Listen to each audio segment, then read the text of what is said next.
we all have ridden big waves for the same purpose, but it's only one purpose we ride big waves, and that is to attain manhood within ourselves.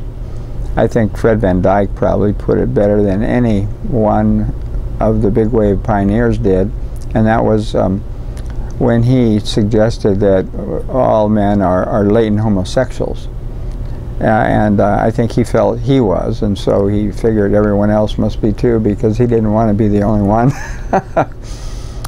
But the truth is, I think riding a big wave challenges the soul of a man or a woman, and that you have to defeat fear, and you have to overcome your weaknesses. The ocean is, of course, much more powerful.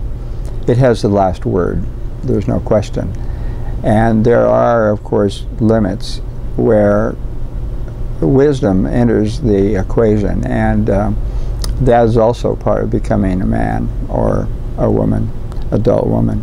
And that's to recognize what a human being can do and cannot do with reason and with prudence and with sanity, and still test the edge of the limit. As Laird Hamilton keeps doing with such flair, like a matador. I mean, the cape goes up and the bull goes by and misses him over and over and over. And we did the same thing in the 60s or the 50s even. We rode 30-foot waves for the first time. And we probably came within seconds of dying a dozen times. We meaning a group of young guys who didn't have any clue of what we were really up against. Greg Knoll, Peter Cole, Jose Angel, Peg Kern. And of course, big wave riders today have the same test, except the waves are bigger and their equipment's better, and they have jet skis, and they're all outfitted to deal with even a stronger force, and they can master it because they have a more refined experience. And so they ride bigger waves, and they ride them better, and they're closer to the edge in one sense, but in another, no closer, because we were inexperienced and we didn't know what they know, and we didn't have these flotation vests and jet skis, and we didn't know the currents and the limits, the depths, the power, the whole thing the first time. Boards that were clumsy and heavy and difficult to navigate and slow and so on, whereas now they're on these bullets, and they speed like the speed of light, you know, almost to the metaphorically speaking, to the limits of what a human being can do. I think they're close. Maybe there's a 100-foot wave out there somewhere, and of course the world of big wave riders is searching for that wave.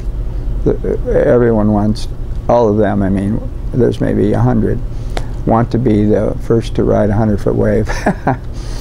Why not? Pourquoi pas? You know, it's Everest.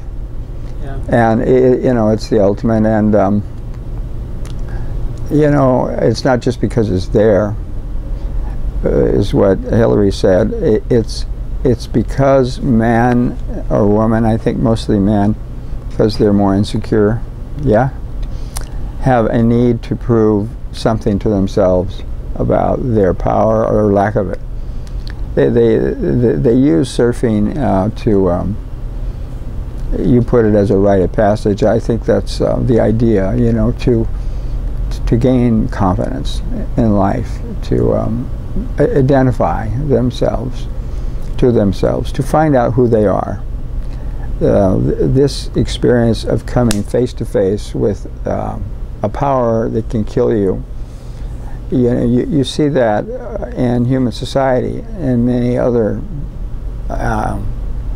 ways and other examples, diving to great depth, bungee jumping, now this extreme sports are exploding all over the world, and you can think of a dozen examples of people right on the edge of dying to do what they're doing, you know, fighting anacondas. You know, crazy stuff. But it's all the same drive and motive.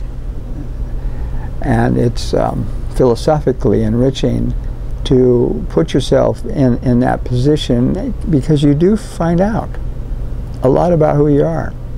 And that, I think, is the greater meaning.